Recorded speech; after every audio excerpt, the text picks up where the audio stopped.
दोस्तों, प्रवी का प्यार भरा प्रणाम।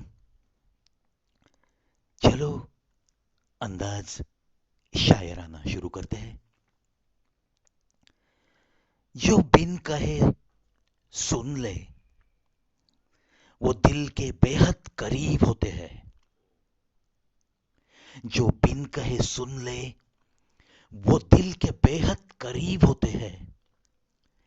ऐसे नाजुक एहसास बड़े नसीब से नसीब होते हैं। ऐसे नाजुक एहसास बड़े नसीब से नसीब होते हैं।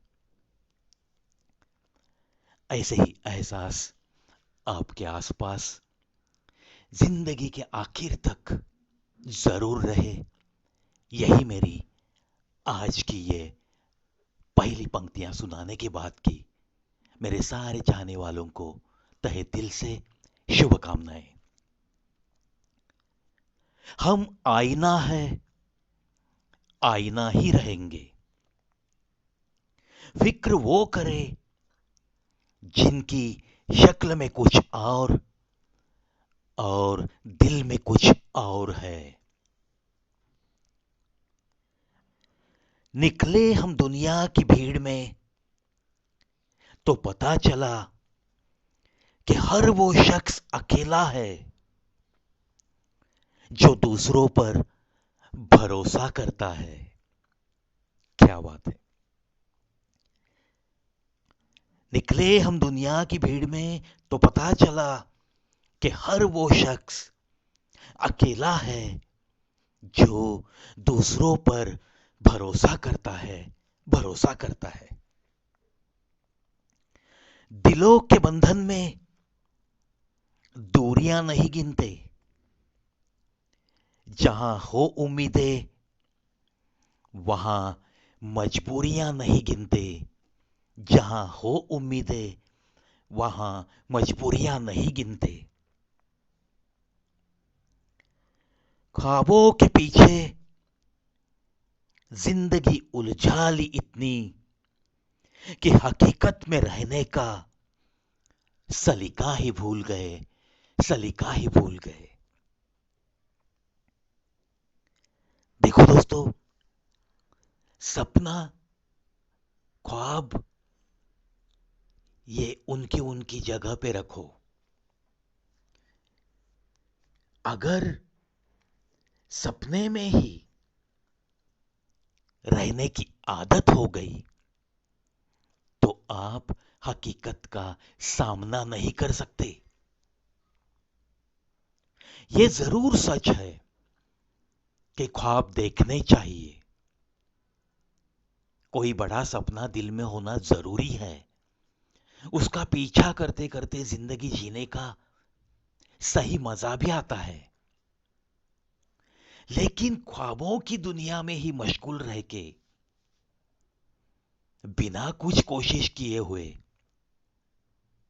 अगर कोई जिंदगी जीने की कोशिश में चलता रहेगा, एक तो वो ख्वाब अधूरा रहेगा और हकीकत में जो कुछ उसे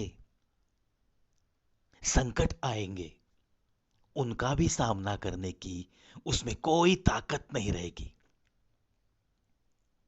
इसलिए ये पंक्तियां बहुत मायने रखती है। ख्वाबों के पीछे जिंदगी उलझा ली इतनी कि हकीकत में रहने का सलीका ही भूल गए। कहां तक ख्वाबों का पीछा करना है, इसकी भी तो एक सीमा होती है।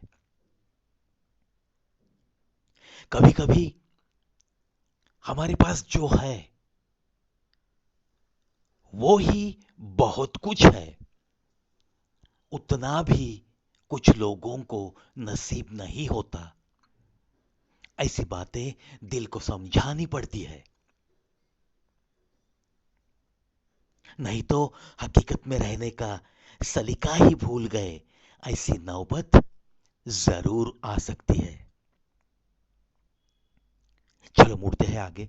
आगे की कुछ पंक्तियां ऐसी है दोस्तों, इनमें से एक गजल भी बन गई है और वो गजल अनुराधा पौडवाल जी और पंकज उदास जी ने बड़े खूबसूरत तरीके से गाई है।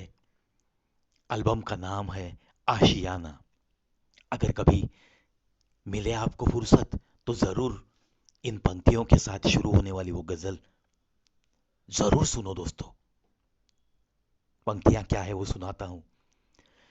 तेरे खामोश होठों पर मोहब्बत गुनगुनाती है, तू मेरी है और मैं तेरा हूं, बस यही आवाज आती है। उसकी धुन कुछ इस तरह है। तेरे खामोश होठों पर मोहब्बत गुनगुनाती है, तू मेरी है मैं तेरा हूँ, यही आवाज आती है। तेरे खामोश होठों पर, ऐसे कुछ उसकी धुन है। बड़ी बेहतरीन गजल है दोस्तों। एल्बम का नाम मैंने बताया आशियाना। चलो इन्हीं कुछ बातों के साथ आज का अंदाज शायराना एपिसोड यहीं पे खत्म करता हूं। और एक खुशी की बात आज के दिन मैं आपसे जरूर शेयर करूंगा। आपका प्यार रंग लाया है। आपने जो गए 10 महीनों से साथ निभाया है, नतीजा ये है कि हिंदी कविता, हिंदी गीत, हिंदी गजल, English quotations and beautiful sentences, Marathi में कुछ संवाद, कुछ मेरी खुद की मराठी कविताएं, खुद की जो हिंदी कविताओं की किताबें हैं उनमें से कुछ मेरी ही कविताएं हिंदी भावतरंग में, और बातों बातों में कुछ मोटिवेटिंग टिप्स, थोड़ी बहुत जो निराशा से घिरे हुए लोग होते हैं उनके लिए हौसला अफजाई करने की कोशिश। इतनी सारी बातों से ये मेरा चैनल कवि प्रवीण शो भरा हुआ है। जो भी लोग इसका संतोष उठा रहे हैं उनका तहे दिल से शुक्रिया, और उनकी प्यार की वजह से ही 1100 वीडियो अपलोड्स का ये टप्पा मैंने पार कर दिया है दोस्तों। लाख लाख शुक्रिया। बस ऐसे ही आप साथ रहो, क्योंकि चलते रहना ही जिंदगी का नाम है, और उसमें आप जैसे साथी हो तो जरूर दिल से कहता हूं मैं दोस्तों, ये सफर बड़ा ही सुहाना सफर लगता है मुझे, बड़ा ही सुहाना सफर लगता है। अलविदा दोस्तों। जरूर मिलते रहेंगे अपने इस चैनल पे जिसका नाम है कवि प्रवीज शो ऑन यूट्यूब।